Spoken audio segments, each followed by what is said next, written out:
아프리카에서 선교하시는요, 선교사님 부부에 대한 내용입니다. 그분들의 스토리를 이제 책을 통해서 보게 되어졌습니다. 책 제목이요, 하나님 살리시든지 데려가든지 하세요. 이게 책 제목이에요. 아내 되는 선교사님이 쓴 책입니다. 내용이 이런 거였습니다. 남편이요, 평범한 사업가로 살아갔습니다. 평범한 사업가로 살다가 사업이 이제 어려워지게 됐습니다. 그래서 국가에서 이제 국비로 지원하는 독일 산업연수생으로 이 남편이 이제 산업연수차 독일에 간 겁니다. 근데 얼마 있지 않아서 이 남편이 예수님을 믿게 되었습니다. 예수님을 믿게 되자 집으로 편지를 쓰는 거예요, 아내에게. 당신도 예수님 믿고 교회 다니라고. 전도의 편지를 쓰는 겁니다, 남편이.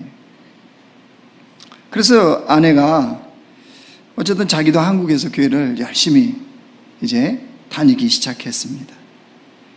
근데 얼마 후에 그 독일에 공부하러 갔던 남편이 신학 공부한다는 거예요. 그것도 지금 기가 찰 노리시겠죠. 또 얼마 있지 않아서 영국에 공부하러 간다는 겁니다. 왜 영국에 공부하러 가나 봤더니 신학 공부 및 선교사 훈련을 받기 위해서 영국으로 간다는 거예요. 여러분, 한국에 있는 아내로서 이해될까요? 도무지 이해가 안 되죠. 이 상황을 어떻게 받아들여야 될지도 자기도 이해가 안 되는 거예요. 그런데 남편이 멈출 줄 모르는 거예요. 훈련이 마치자요, 아프리카 말라위 선교사로 가버린 거예요. 그래서 아프리카 말라위에 가서 선교를 하는 겁니다. 이게 어떻게 해야 될지를 한국에서는 아내는 이게 답답해 죽을 겁니다. 근데 몇 년 후에 이제 말라위에 갔던 이 남편이 한국에 이제 아내와 아들이 있는데 초청장과 더불어서 비행기 티켓을 보낸 거예요. 아프리카 말라위로 오라고. 근데 남편이 말라위를 아내에게 어떻게 소개했냐 그러면요, 말라위는 아프리카의 알프스다. 그럼 가보실래요? 아프리카에서는 알프스겠죠. 아프리카에서는. 아무튼 그렇게 소개를 하면서 초청장과 비행기 티켓을 보낸 거예요. 이 아내는 이제 말라위로 가면 남편하고 이제 함께 사는 거잖아요. 근데 떨어진 지 무려 10년이나 지났거든요. 그러니까 10년 지났으니까 이제 좀 함께 살자, 이런 마음도 들은 거예요. 더구나 남편이 말라위는 어떤 지역이라고요? 아프리카의 알프스. 알프스 소녀 보셨어요? 그런 알프스라 그러니까 호기심도 생겼답니다. 그래서 남편하고 함께 살 마음, 호기심 반, 이렇게 해서 이제 들어간 거예요. 말라위에 아들을 데리고. 근데 이때부터 이제 진짜 고생이 시작된 거예요. 남편이 선교사로 갔는데도 변변한 후원을 받고 온 게 아니었어요. 그거 가자마자 집을 얻어놓은 게 아니라요, 말라위에 있는 현지인 집에 현지인과 같이 사는 거예요. 그들의 환경 속에서 그들이 먹는 거 그대로 먹고 있던 거예요. 남편이 쭉 말랐어요. 가서 보니까. 기가 차죠. 못 입고 못 먹고 극빈한 선교사 생활. 그 아내들은 뭐가 제일 화가 나나요? 자식이잖아요, 자식. 자식이 바나나나 먹고 싶어 하는데 그걸 못 먹는 거예요. 근데 이 남편은 더한 것이, 그렇게 없는 상태에서도 선교를 위한다 그러면 가정은 못 먹어도 밖에는 막 해주는 거예요. 그러니까 아내가 더 열이 받죠. 배고파하는 아들을 볼 때마다 막 화가 치밀어 오르고 남편에 대한 미운 마음이 막 이 속에서 부글부글 하는 거예요. 근데 그 화살이 어디로 향하겠습니까? 하나님의 하나님. 하나님을 향한 원망의 마음, 이게 마음속에 나오는 거예요. 왜? 하나님이 보내서 온 거니까. 그래서요, 남편과 매일 싸웠답니다. 선교지에서. 큰 소리로. 하도 싸우니까 아들이 그러더래요, 아들이. 자기는 나중에 커서 선교사 안 될 거라고. 아들의 눈에는 선교사는 저렇게 싸우고 사는 거야. 이렇게 비춰진 거예요. 그래서 자기는 선교사 안 될 거라고. 나중에 책 보십시오. 이 아들 나중에 커갖고 선교사 돼요. 그러면 이제 뭔가 변화가 있었겠죠. 예, 변화가 있었어요. 아내는요, 늘 궁리하는 거, 말라이에서. 남편은 밖에 선교사에게 막 뛰어다니고, 자기는 늘 궁리해요. 무슨 궁리? 어떻게 하면 아들을 데리고 한국으로 돌아갈까? 이 궁리만 늘 하고 있는 거예요. 그러고 있던 차에 사건이 터졌습니다. 이 아내 되는 이 선교사님이요, 황달이 왔어요. 그리고 말라리아에 걸려버렸습니다. 그런 바람에 이제 죽음의 위기 앞에 선 거예요. 그 현재 있는 의사들은 살 가망성이 없다고, 자기들은 손쓸 게 아무것도 없다고 이렇게 포기 선언을 했어요. 그러니까 이 황달에 말라리아에 걸렸으니 이게 목숨이 왔다 갔다 하는 거예요. 근데 그렇게 자기가 있어 보니까 너무 아픈 거예요. 정신이 혼미하고. 하나님께 기도했대요. 무슨 기도? 책 제목이요. 하나님, 살리든지 죽이시든지 하라고. 너무 아프다고. 그리고 이 땅 힘들어서 너무 싫다고. 하나님 앞에 그렇게 기도를 했답니다. 지금 정신은 왔다 갔다 하는 거예요, 지금. 죽느냐 사느냐 그 순간인 거죠. 근데 그날 하나님을 만난 거예요. 기도하는 가운데 하나님의 음성이 들린 거예요. 하나님 자신에게 그러더랍니다. 사랑하는 딸아, 이렇게 시작하는 거예요. 넌 네가 그렇게 미워하는 남편이 너희 말라이로 부른 것 같지? 아니야. 내가 너를 불렀어. 내가 너를 부른 거야. 이렇게 하나님 말씀하시더래요. 그러면서 하나님이 하시는 말씀이 너 거듭나야 된다. 너 거듭나야 된다. 이렇게 말씀하시면서요, 그 영화 필름처럼 자기가 행했던 악한 모습들 있잖아요. 이거를 쫙 보여주시더래요. 그거를 보는 순간 하나님 앞에 눈물 콧물 쏟으면서 회개 기도했대요. 회개 기도. 하나님 잘못했다. 그리고 남편이 남편 앞에 가가지고요, 무릎을 꿇고 용서를 구했답니다. 나머지 그 중간 과정 이런 거는 책을 사보세요. 예. 이후에 어떻게 됐을까요? 하나님께서 이 선교사 부부를요, 아프리카 8개국에 쓰기 시작하셨어요. 그래서 그 아프리카 8개국의 교회, 고아원, 병원, 신학교, 기도원, 선교농장, 유치원, 초등고등학교, 기독교 의대, 이걸 설립하게 하신 거예요. 숫자도 어마어마해요. 아프리카에서는 이 선교사님 부부를 모르는 사람이 없답니다. 그 복음을 전하는 통로로 하나님이 이 부부를 쓰기 시작하신 거예요. 아내 되는 선교사님이 이제 자기의 그런 경험, 또 남편의 사역 이런 거 가지고 이제 책을 쓴 건데요. 자신은 교회 열심히 다녔다는 거예요.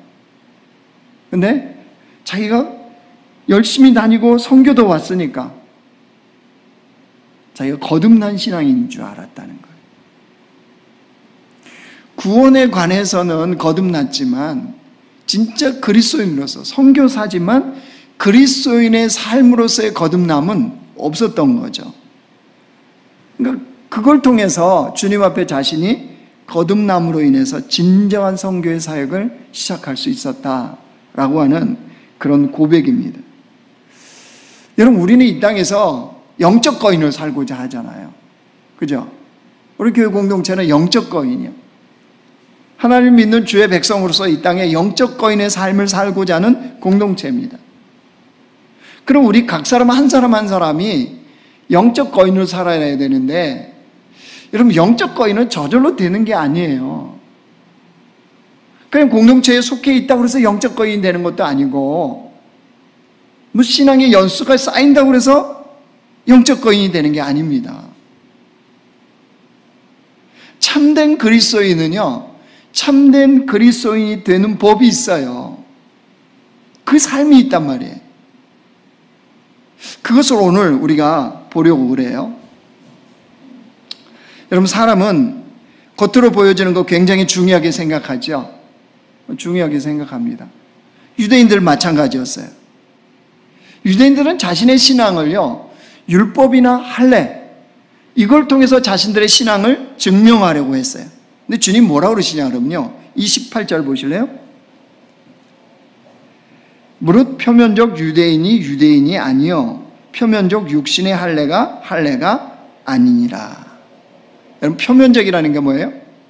겉으로 보여지는 것, 그렇죠? 어떤 형식, 이런 게 표면적이잖아요. 주님은 보여지는 신앙이 참 신앙이 될 수가 없다, 이렇게 말씀하시는 거예요. 그런데 유대인들은 그걸 추구했다는 거예요. 지난주에도 유대인들 야단치는 거 봤잖아요.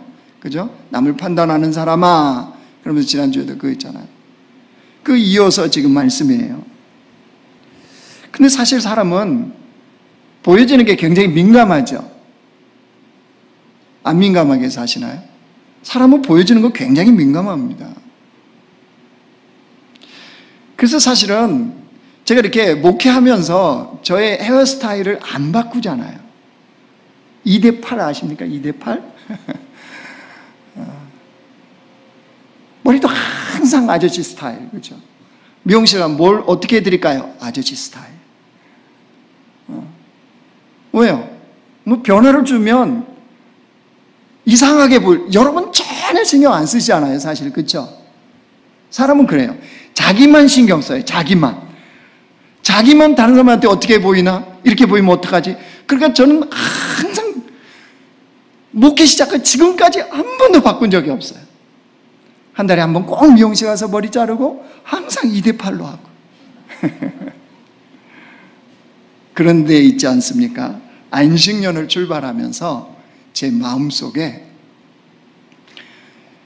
변화를 한번 줘볼까?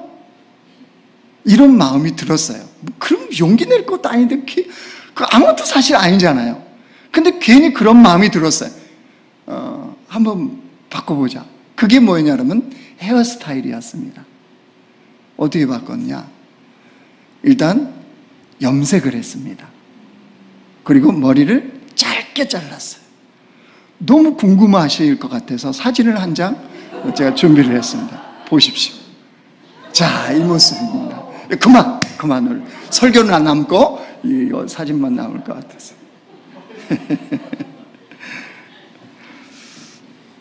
겉의 변화를 잠깐 해본 거예요. 네, 잠깐은 새로운 마음이 들기는 하더라고요. 그런데 그렇게 해보니까 이런 마음이구나. 그냥 됐다. 그리고 끝이었습니다. 한 달 지나니까 이제 또 머리 길러졌고 미용실 갔고 뭐 그러니까 또 이제 흰머리 그대로 또 드러났고 제가 왜 지금은 염색 안 하고 머리 이렇게 할까요? 뭐 해도 되고 안 해도 되죠, 사실은. 그런데 우리 진짜 변화시켜야 될 것은 이 머리 헤어스타일이 아니기 때문이죠. 진짜 변화시켜야 될 곳인 거기에 아니잖아요. 여러분, 우리가 신앙생활하다 무기력감이 들 때가 있어요. 왜 그런 줄 아십니까? 신앙생활하는데 너무 무기력감이 들고 신앙이 지루해지고 그 이유가 있습니다. 여러분, 우리의 구원은 분명히 예수님을 믿음으로 말미암아 이루어지는 거예요. 이걸 이신, 칭의, 이신, 득이 그러잖아요. 믿음으로 얻고 믿음으로 의롭다고 불러주시는 거예요. 그렇죠? 이게 전적인 하나님의 은혜예요. 그러니까 사실 우리 구원은요, 놀라운 하나님의 은혜예요. 놀라운 이 은혜를 우리가 값싼 은혜로 만들어버려요. 무엇이 값싼 은혜로 만드는 걸까요? 이런 겁니다. 나 구원받았어. 나 천국 백성 됐어. 나 죽으면 천국 가잖아. 여기에 딱 머무르는 거야. 무슨 말이야? 이것으로 만족을 하는 거야. 영적인 만족을 거기서 누리고 딱 그리스도인의 삶을 거기서 멈춰버리는 겁니다. 그러니까 하나님의 놀라운 은혜로 구원받았으면 그거에 따른 합당한 삶이 있어야 되잖아요. 아니, 집에서도 아내가 밥을 맛있게 차려주면 고맙다고, 맛있다고 표현하잖아요. 그죠? 밀키트로 항상 먹나요? 표현이 되잖아요. 당연한 반응이잖아요. 하나님의 놀라운 은혜로 구원받았으면 그 구원에 합당한, 은혜에 합당한 삶이 따르는 것이 당연하거든요. 근데 나 구원받았어. 나 죽으면 천국 가. 이게 마치 최종 목적지인 것처럼, 거기에 도달한 신앙인 것처럼 살아간다는 거예요. 그러니까 세상으로부터 비난과 조롱과 외면이 나타나죠. 세상에 왜 교회하고 무슨 왼수를 졌습니까? 왜 교회를, 그리스도인을 비난하고 조롱합니까? 왜 외면을 합니까? 이유가 있죠. 그리스도인이 되었는데 그리스도인다운 삶은 없으니까요. 여러분, 그 삶을 지속하면 신앙생활에 무력감이 와요. 무기력해져요. 여러분, 생각해보면 그리스도인들이 세상 사람들보다 악하게 사는 건 아니에요. 결코 따져보면 하나님 때문에 그리스도인들이 훨씬 선하게 삽니다. 그런데 그리스도인이 세상과 같다는 건 죄입니다. 우리 문제는 거기에 있어요. 그리스도인이 되었는데 세상과 동일해요. 그러면 그건 하나님 입장에서 보면 죄입니다. 그러니까 동일하게 세상 사람들처럼 겉으로 보여지는 게 중요한 거예요. 겉으로 보여주는 것 자기가 더 가져야 돼요. 세상 사람들처럼 동일하게 욕심을 부리는 거예요. 아니, 다 가졌다는데, 그죠? 여호와는 나의 목자시니 부족함이 없다며요. 하나님이 나의 목자 되면 부족이 없잖아요, 인생에. 아니, 고백은 그렇게 했는데 그리스도인들의 삶을 보면, 교회를 보면 너무너무 부족한 사람들처럼 살아가요. 그죠? 입에도 떠올리기도 싫은 무슨 550억이나 받고 뭐 그런 거 있잖아요. 말씀과 기도만 하셔서 모르죠? 예. 왜 그렇죠? 그 삶이 드러나니까 세상은 왜 너희들 우리하고 동일하지 않냐? 그렇죠? 동일하지 않냐? 주님은 십자가를 얘기하고 주님은 희생과 헌신과 십자가에 네가 죽어야 된다고 얘기하는데 세상이 볼 때는 동일하거나 아니면 더해, 교회가요. 그리스도인들이 더 욕심부리고 더 탐욕스럽고 더 이기적이고, 그러니까 당연히 그렇게 볼 수밖에 없는 거 아니겠습니까? 창세기에 보면요, 소돔성에 거하는 롯이 나와요. 아브라함과 헤어지고 이제 소돔성에 들어가 있잖아요. 롯이 나오는데 이제 소돔성이 너무 죄가 가득 차니까 하나님 소돔성을 이제 심판하기로 하셨어요. 불과 유황으로. 그러면서 하나님께서 이 롯의 가족을 소돔성에서 구원해 내려고 천사를 보냈어요. 2명의 천사를 보냈습니다. 이제 그 구원의 소식과 또 소돔성에서 나가야 된다는 거, 이게 롯이 천사를 통해 다 들었어요. 근데 그때 롯이 이 소식을 자기의 딸들과 결혼하려고 하는 사윗감이 있잖아요. 사윗감. 아직 사위는 아니고 사윗감이라고 그래요. 성경에도. 결혼 안 했으니까. 사윗감에게 전하는데 어떻게 전하는지 한번, 롯의 마음이 여기에 딱 들어있어요. 한번 보여주세요. 창세기. 자, 우리 같이 한번 읽어요. 시작. 롯이 나가서 그 딸들과 결혼할 사위들에게 말하여 이르기를, 여호와께서 이 성을 멸하실 터이니 너희는 일어나 이곳에서 떠나라 하되 그의 사위들은 농담으로 여겼더라. 결혼할 사이들에게 말을 했죠. 그러니까 사익감인 거죠. 근데 뭐라 그랬어요? 너희는 일어나 이곳을 떠나라. 아무 이상이 없는 것처럼 보이죠? 근데 이 안이 파란 글씨 잠깐 보여주세요. 여기에 롯의 마음이 들어있는 거 아세요? 아니, 하나님의 그 심판과 이것을 정확하게 믿고 빨리 떠나야 된다는 거 알았다면 이렇게 말해야죠. 너희는 일어나 이곳에서 떠나자 그랬어야죠. 함께 떠나자 그랬어야죠. 근데 뭐라고 그랬어요? 떠나라 이랬죠. 이게 롯의 마음인 거예요. 자, 더 알 수 있는 게 있어요. 하나님이 천사를 통해서 뭐라고 그랬어요? 이 소돔성에 떠나서 멀리 산으로, 산꼭대기로 올라가라는 거예요. 빨리 더 멀리 가라는 거예요. 되도록이면 소돔성에서 멀리 가라고 그랬어요. 네, 롯이 뭘 요청합니까? 저기 보이는 작은 성, 소알성에 우리를 가게 해달라고. 하나님 그것도 들어줘요. 어차피 뭐 들어줬으니까 그것도 들어줘요. 그러면 롯이 왜 그 작은 성 소알성을 선택했을까요? 소돔에서 가깝거든요. 잘 보이거든요. 그러니까 여기에 뭐가 들어있냐 그러면요, 롯은 소돔을 떠나기 싫은 거예요. 왜요? 왜 롯은 그 마음, 그 미련을 못 버렸을까요? 겉으로 보여주는 소돔의 화려함, 겉으로 보여주는 소돔성이 너무 좋았던 거예요. 중요한 거는 멸망할 성인데도, 하나님이 심판할 성인데도 그랬다는 거예요. 자, 그러면 그렇게 표면적 그리스도인에 머물지 않고 우리가 그것을 벗어나는 방법이 뭘까요? 그래서 29절 말씀하신 거예요. 29절 보실래요?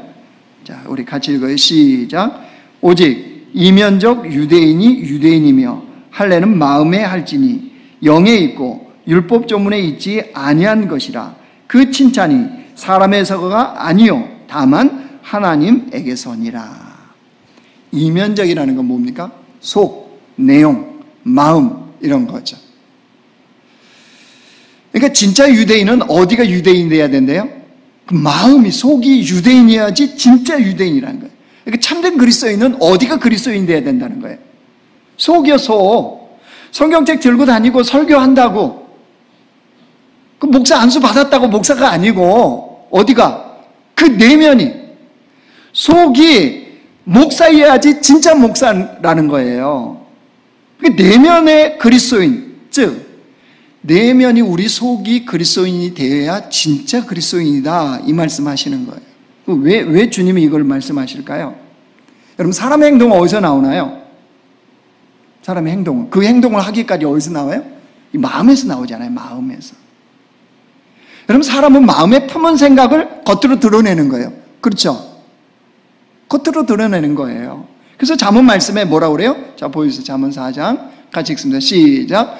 모든 지킬 만한 것 중에 더욱 내 마음을 지키라. 생명의 근원이 이에서 남이라. 마음을 지켜라. 마음. 왜? 마음에서 나오니까요. 행동이. 그죠? 마음의 파수꾼을 둬라. 마음으로부터 그 삶이 시작된다. 이거 말씀하시는 거예요. 그러니까 내면, 우리 내면이 참된 그리스도인이 되려면 우리 내면이 변화가 돼야 돼요. 그럼 어떻게 해야 될까요? 어떻게 내면이 변화되어 참된 그리스도인을 사는 게 가능할까요? 이겁니다. 다른 거 아니에요. 우리 내면을, 우리 마음을 무엇으로 채우느냐는 거예요. 무엇으로.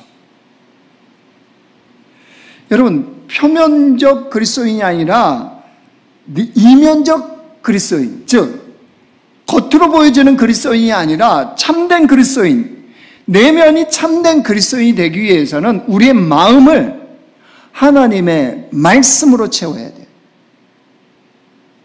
참된 그리스도인이 되기를 원하면 주님의 말씀을 나의 마음속에 담는 작업을 하는 거예요. 여러분, 이 정원이요, 정원. 꽃나무 이렇게 심어놓은 정원이 있잖아요. 정원도 안 가꾸면 어떻게 되죠? 난리가 납니다. 이 모락산, 제가 반도보라 그쪽으로 올라가는데 초입부에 할머니, 할아버지들이, 할아버지인가? 할아버지도 있고, 그렇게 이게 개인 사유지라고, 농사 짓지 말라고, 그렇게 해도 몇 년을 계속 하더라고, 남의 사유지에. 그것도 뭐 강대상만한, 여기 강단만한 땅인데, 이것도 한 5, 6명이 이렇게 또 자기 구획선이 있어요? 남의 땅인데. 그러니까 주인이 이제 어디 구청인가 어디 시에 이게 얘기를 했겠죠. 고발을 했겠죠. 그러니까 매년 보면 그 현수막이나 편말이 붙어져 있어요. 여긴 개인 사유지입니다. 여기에 농사를 짓는 행위는 뭐해서 뭐에 의해서 고발 조치합니다. 벌금을 내야 됩니다. 몇 년이 그렇게 가더라. 그래도 여전히 너는 붙여라. 우리는 농사 짓겠다. 매년 그래. 근데 뭔가 변화가 일어났는지 2년 전부터 안 지어요. 아무도. 벌금을 진짜 매긴 건지 어떻게 했는지 안 지어요. 땅을 딱 손을 안 대니까요. 지금 올라가면요. 거기가 완전 이 잡풀과 그 잡초와 뭐 갈대 비슷한 것과 이게 그때 그 농사 지었던 땅 맞아? 이럴 정도로 돼 있는 거예요. 여러분, 우리의 마음이요, 그냥 내버려 두면요, 거룩, 신령 전혀 관계없는 상태가 돼요. 우리 마음의 정원이 그냥 내버려 두면요, 난장판이 됩니다. 그러니까 하나님의 말씀을 담으라는 거예요. 말씀을 담아 놓으면 그 말씀의 지배를 받아요. 말씀이 가득 채워지면 말씀의 지배를 받습니다. 그러면 어떤 일이 일어날까요? 이런 놀라운 일이 일어나요. 누가복음 6장 보여주세요. 자, 같이 읽어요. 시작. 선한 사람은 마음에 쌓은 선에서 선을 내고 악한 자는 그 쌓은 악에서 악을 내나니 이는 마음에 가득한 것을 입으로 말합니다. 사람은 마음에 쌓은 것이 나온대요. 마음에 쌓아둔 것이 나온대요, 밖으로. 그래서 마음에 가득한 것을 입으로 말한다 그랬잖아요. 그러니까 그 사람의 행동은 그 사람의 마음 속에서 드러나는 거예요. 그러니까 그 마음이 무엇으로 담아져 있느냐, 채워져 있느냐는 너무너무 중요한 거죠. 그래서 교회 오면 늘 얘기하잖아요. 우리 마음은 지금 정심이 이렇게 맛있는 냄새를 이렇게 피워도 되는지 모르겠네. 그렇게 냄새가 쏠쏠 나왔어요. 그 설교를 참 내가 말씀 얘기하고 있는데 지금 밥을 먹어야 될 것 같은 막 유혹이 가득하네요. 아니, 교회 오면 다 이런 강조해요. 말씀 손가락 5가지. 이제 아주 자다가도 막 생각나시죠? 신앙생활은 이렇게 하는 거예요. 말씀을 읽고, 듣고, 묵상하고, 암송하고, 공부하는 거예요. 다시요. 신앙생활은 말씀을 듣고, 읽고, 묵상하고, 암송하고, 공부하셔야 돼요. 이게 말씀 손가락이라고 하잖아요. 그 그림을 보셨잖아요. 이렇게 성경책을 들고 있어요. 이렇게. 그죠? 성경책 이렇게 들고 있는 거예요. 근데 손가락이 표시되어 있어요. 읽고, 듣고, 그 다음에 공부하고, 또 뭐예요?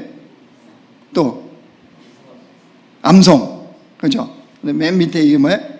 묵상이에요, 묵상. 이것도 올리 얘기하면 또 이 설교가 길어져. 묵상은 빠뜨리시면 안 돼요. 책을 놓쳐버려요. 묵상 반드시 하셔야 돼요. 묵상과 읽기만 있어도 살아요. 말씀을 붙잡고. 그죠? 묵상과 암송만 있어도 살아요. 묵상과 듣기만 해도 살아요. 묵상과 공부를 해서 살아요. 근데 묵상이 빠져버리는 순간 말씀을 붙들 수가 없어요. 그래서 묵상이 기본인 거예요, 기본. 자, 왜 교회 오면 막 왜 이야기를 하시는지 아시겠죠? 우리 마음을 그걸로 채워야 돼요. 그러니까 하나님 말씀을 내 마음에 담는데 게으르다는 것은요, 나의 신앙생활과 삶을 다른 것이 주장하도록 그냥 내버려 두는 거예요. 잡초나요. 그 안에 무수한 잡풀들이 거기서 자라날 수밖에 없다는 거예요. 우리가 그렇게 살아야 되는 이유가 또 있어요. 세상과 초신자는 하나님을 직접 경험할 수가 없어요. 뭘 보고 알아요? 예수님 먼저 믿는 우리를 통해서 아는 거예요. 아, 예수 믿는 것은 저런 거구나. 아, 저 사람 보니까 하나님 살아계시는 게 분명하구나. 이거를 이제 깨닫는 거예요. 그러니까 우리의 마음에 하나님의 말씀을 담아두셔야 돼요. 그 담아둔 말씀이 이제 뭘로요? 열매로 우리의 손과 발을 움직이는, 우리의 입술과 눈과 귀와 손과 발을 움직이는 말씀이 돼야 돼요. 근데 중요한 거 이거예요, 여러분. 구원은 전적인 하나님의 은혜예요. 인간 편에서는 아무거 할 게 없어요. 그런데 열매는 우리의 행함으로 드러나요. 구원은 우리가 할 게 없어요. 예수 믿는 그거 외에는 없어요. 근데 열매 있잖아요, 열매. 우리 신앙의 열매, 삶의 열매, 이거 성령의 열매는 우리의 행함을 통해서만 드러나요. 그러니까 신앙생활은요, 정직하게 말씀드릴게요, 목사로서. 예수님을 믿고 신앙생활을 한다는 것은 편안함을 포기하는 거예요. 하나님이 너 예수 믿고 편안해져라, 배부리 먹고 잘 살아라, 이런 말이 있던가요? 없어요. 주님을 따라 살아간다는 거, 신앙생활을 똑바로 한다는 거, 참 그리스도인이 된다는 거는요, 세상이 추구하는 편안함을 포기하는 거예요. 대신 뭘 얻어요? 평안을 얻어요. 이 말장난입니다, 말장난. 그렇죠? 단어 장난이에요. 편안을 포기하면 평안을 얻어요. 근데 생명은 평안에 있어요. 아무리 편안하고 다 갖고 다 누린다고 해도 마음이 지옥 같으면요, 죽을 것 같은 거예요. 돈 1,000억 쌓고 있는데 마음이 죽을 것 같으면 어떡하겠습니까? 로또 맞았어요. 1,000억 없나요? 로또 1,000억 없나? 30억 좋아요. 30억 맞았어요. 그래서 30억 수령했네요. 근데 마음이 안 평안해. 왜요? 마누라가 국에다가 독 탄 거 아닌가? 밥을 먹을 수가 없어. 자식들이 찾아오면 저것들이 내 30억 보고 왔겠지. 마음이 안 평안해. 30억이 아니라 300만 원 있었을 때는 너무 좋았어요. 그 맛집도 같이 가고 애들도 전화 문자해서 뭐 이랬는데 이제는 문자 오면 저것이 30억 때문이지. 뭘 선택하시겠어요? 아, 평안과 편안 다. 신앙생활은요, 주님의 말씀에 여러분 편안함을 포기하는 거예요. 근데 주님은 그게 사는 길이래요. 생명의 길이에요. 그러니까 신앙생활은 사실은요, 여러분 발버둥 춤이 있어야 돼요. 씨름이 있어야 돼요. 그냥 안 돼요. 여러분, 저는 목사 됐기 때문에 뭐 자연스럽게 말씀 보고 말씀 묵상하고 기도하고 그러겠죠. 그냥 저절로 아침에 일어나면 그냥 오토매틱으로 딱딱딱 되겠죠. 저는 안 돼요, 안 돼. 무슨 그게 자연스럽게 됩니까? 거룩한 삶이 자연스럽게 되겠죠? 아니요. 여러분, 우리는 분명해요. 우리는 육체의 본능에 따라 살도록 길들여졌어요. 오랫동안. 그러니까 그냥 내버려두면요, 그 육체의 본능을 추구해요. 어느 누구나 다 동일해요. 어느 누구나. 그러니까 이게 육체의 본능을 못 따라가도록 뭘 해야 돼요? 영적인 씨름을 하고 발버둥을 쳐야 되는 거예요. 그냥 아침에 일하면 자연스럽게 막 거룩거룩해져서 성경이 펴지고 성경이 깨달아지고 없어요. 아침에 일어나면요, 막 졸려요. 그런다고 그러잖아요, 목사들이. 누가 새벽 기도를 만들어갖고. 물론 육적인 습관은 남아있어요. 그 안식년 가면 좀 새벽 기도 걸리지. 이놈의 육체는 또 왜 그 시간대만 되면 깨요. 또 알람도 끄고 자는데. 그럼 그냥 자지 또. 목사가 또 그럼 죄 짓는 것 같아. 그 유튜브 켜갖고 또 새벽 예배하고. 제가 왜 이 얘기를 했죠? 몰라요. 우리는 본능의 길들이에요. 본능, 육적인 본능. 그 본능 따라가면요 탐욕적이고 이기적이고 그 쾌락을 추구하고 똑같아요. 육신의 정욕, 안목의 정욕, 이생의 자랑 다 똑같아요. 여러분 다 똑같다고 보시면 돼요. 없어요. 한 사람도 없어요. 주를 찾는 사람 한 사람 없고 그냥 자연스럽게 거룩해지는 사람 한 사람도 없어요. 바울도 한번 보실래요? 바울 한번 보여주세요. 바울이 이랬대요. 자, 고린도전서 9장 27절 시작. 내가 내 몸을 쳐 복종하게 함은 내가 남에게 전파된 후에 자신이 도리어 버림을 당할까 두려워함이라. 내가 내 몸을 쳐서 복종. 아니 바울이 왜 자기 자신을 이렇게 쳐서 괴롭히는 것처럼 이럴까요? 이거는 영적인 씨름을 했다는 거죠. 그 다음 보세요. 또 고린도전서 15장. 형제들아 내가 그리스도 예수 우리 주 안에서 가진 바 너희에 대한 나의 자랑을 두고 단언하느니 나는 뭐 한대요? 날마다 죽는데 날마다. 아니 그 거룩한 사도 바울이 하나님의 복음과 하나님 나라를 위해서 그렇게 달려갔던, 다른 겪는지 않고 그렇게 달려갔던 바울이 왜 나는 날마다 죽는데요? 왜 자기의 몸을 날마다 쳐 복종시킨대요? 믿는 자의 열매를 얻기 위해서요. 그냥 내버려 두면, 그러니까 이제 우리가 또 앞으로 보겠지만 로마서에 가면 그러잖아요. 7장에 오호라 나는 공고한 사람이로다. 이 사막의 늪에서 누가 나를 건져내? 아니 바울이에요. 바울. 그게 인간이에요. 그러니까 그 열매를 맺기 위해서는 분명하게 그런 행위가 있을 수밖에 없어요. 그러니까 신앙생활에 너무 좀 편하게 하고 싶다, 가슴 받지 않고 뭐 성경 공부 뭐 그런 것도 필요 없고 뭐 내가 하고 싶은 대로, 여러분 그러면 그냥 뭐예요? 그냥 잡초 키우고 있는 중이에요. 잡초 키우고 있는 중. 그걸 포기하는 거예요. 제가 말씀을 준비하면서 여러분에게 이렇게 또 얘기하니까 이 생각하셔야 돼요. 여러분 분명하게 말씀드립니다. 분명히 착한 행실로 구원받는 게 아니에요. 아시겠죠? 착한 행실로 구원받지 않아요. 그러나 우리의 착한 행실로 인해서 내가 믿는 예수님을 전할 수 있어요. 맞죠? 내가 믿는 예수님을 전하는 것은 가능해요. 마태복음 5장에도 보여주실래요? 제가 읽을게요. 사람이 등불을 켜서 말 아래 두지 아니하고 등경 위에 두나니 이러므로 집안 모든 사람에게 비치느니라. 이같이 너희 빛이 사람 앞에 비치게 하여 그들로 너희 착한 행실을 보고 하늘에 계신 너희 아버지께 영광을 돌리게 하라. 불 켜갖고 위에다 두죠. 왜 다 비치게? 그것처럼 너희들이 착한 행실을 하면 다른 사람들이 본다는 거죠.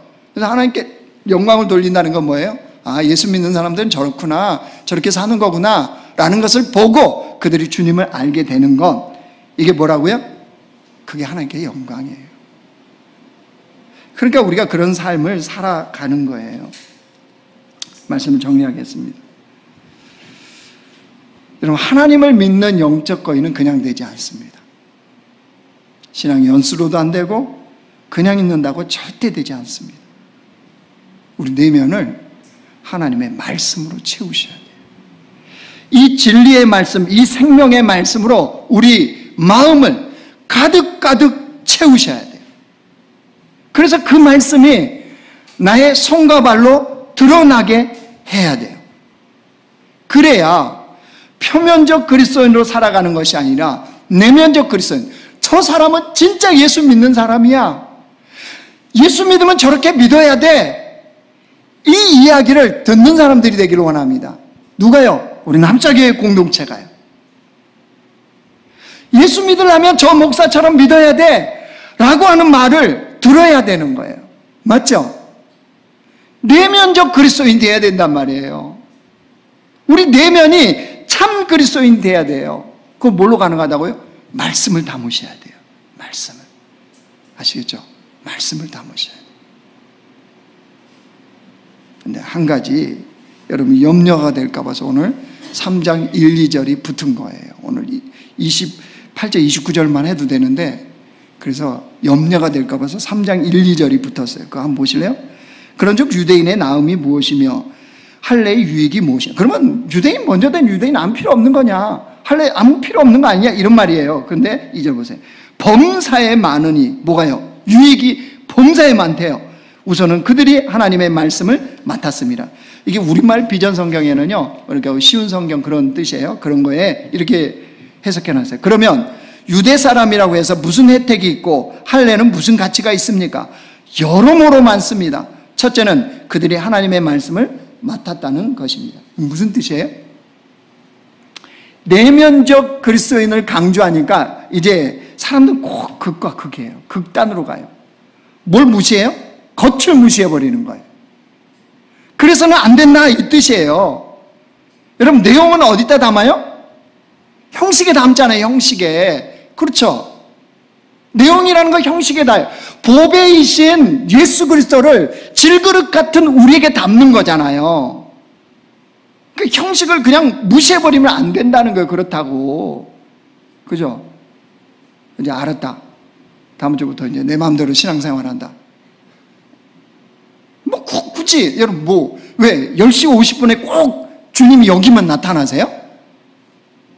10시 50분에 12시에 예배 드리면 안 돼요? 또 옥상 가면 오늘 얼마나 가을, 오늘 미세먼지 좀 있나요? 가을 하늘도 좋고 쫙 풍경도 좋고 근사하지 않습니까? 굳이 이렇게 딱딱한 장의자에 앉아갖고 그 설교 이렇게 막 목소리 깨지는 목소리에 설교를 듣고 앉아있을 필요가 뭐 있어요? 그죠? 왜 그래야 된다고요? 그래도 중요해요. 형식도. 그죠? 그래서 이런 말씀을 내 내면에 담는, 내 마음에 담는 작업들을 하셔야 돼요. 그래서 이제 이번 주부터 아카데미 개강하고요. 내일부터 특세예요. 특세. 올해 마지막 3차 특세. 예. 특세. 새 중에 가장 좋은 새, 특세. 새벽을 깨우고 우리가 모여서 같이 주의 말씀을 담아서 우리 내면이 참된 그리스도인으로 변화되고 그것이 우리의 삶의 행동으로 드러나는 그런 공동체가 되기를 주의 이름으로 축원합니다.